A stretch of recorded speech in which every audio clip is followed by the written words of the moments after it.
call up our next presenter, Dr. Marwaha. And while he's coming up to the stage, we have quite a few presenters in this session, and we're running very behind, so we'll save the Q&A to the end. And I'd just like to ask all the presenters to please stay within their time allotment. Excellent. All right, thank you very much for offering me the time to share some of my work. My name is Jayson Marwaha. I'm a outgoing minimally invasive surgery fellow at the University of Michigan and a incoming faculty member at Stanford.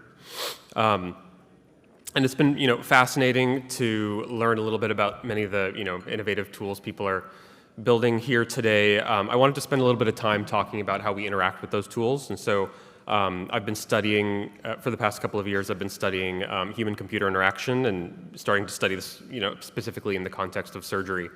And I wanted to share some sort of early ideas around what surgeon-AI interaction might, actually look like in the operating room when intraoperative AI clinical decision support becomes, more of a widespread phenomenon.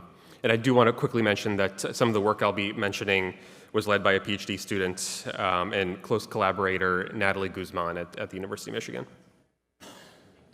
So why is this relevant? Well, I'm preaching to the choir here, but I think that, the robot will be the primary platform upon which intraoperative AI clinical decision support will be deployed. And the second reason why this is relevant, I think, is because the science of human-computer interaction, specifically understanding creating an understanding of how to build effective teams that consist both of humans and algorithms is very far from perfect, but in other fields, it is a much more mature science, fields like aviation and automobiles, and even actually in other medical specialties like radiology. But in surgery, I would say that there's not a very good understanding of how a surgeon and an AI tool should effectively collaborate in the operating room.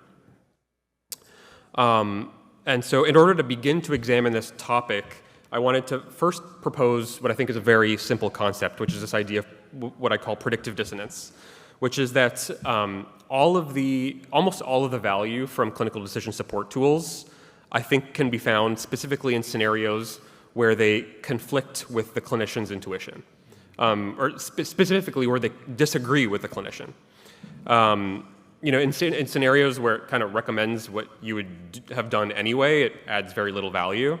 But those specific dissonant moments, I think, introduce an opportunity to change the clinician's behavior or change the clinician's decision-making in hopefully a more productive direction.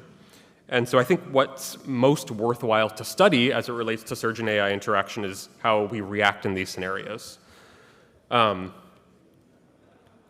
And so, as I mentioned, this field, I think, has been studied in a little bit more detail in other areas beyond surgery, specifically in fields where AI is already much more prevalent.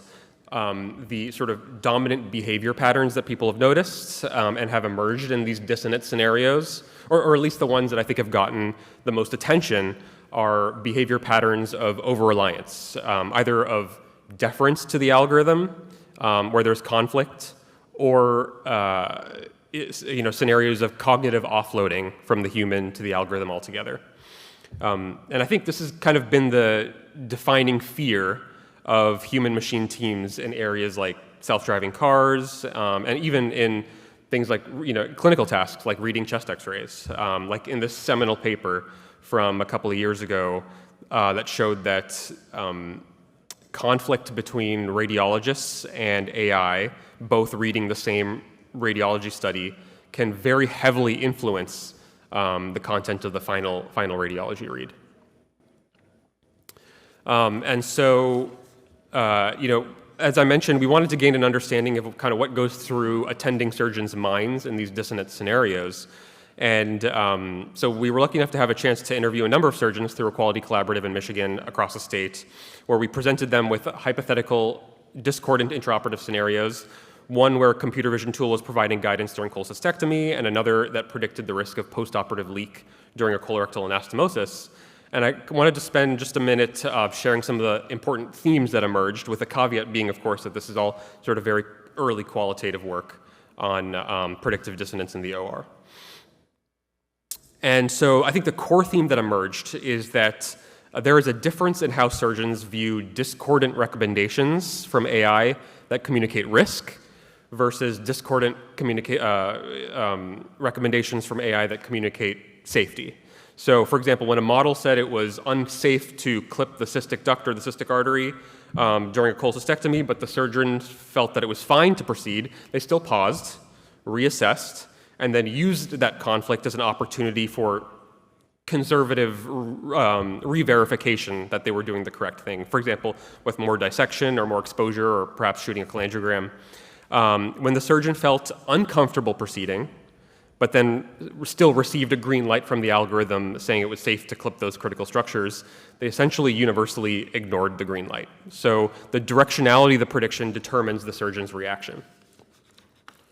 And then last couple of points here is that, I think from a data scientist standpoint, this is a sign of terrible miscalibration between surgeon and AI, because half the time the algorithm makes a recommendation, the surgeon essentially completely ignores it.